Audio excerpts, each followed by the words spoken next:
Denny was watching high-stakes blackjack some time ago and observed a dealer pay a guest $1,000 for a losing hand.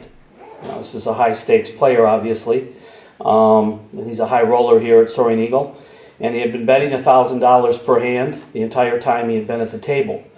The amount that he bet plus the amount that was paid created a $2,000 error or swing.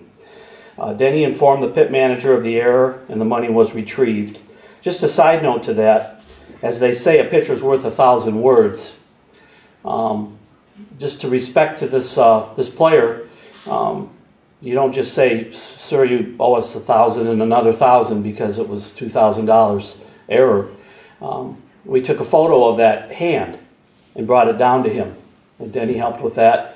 And a picture is worth 1,000 words. He looked at it, he saw he had a losing hand, and he had no problem giving the money up, but we didn't leave any doubt in his mind. So Denny brings a lot of integrity to the surveillance department. Denny, you're a pleasure to work with. Thank you.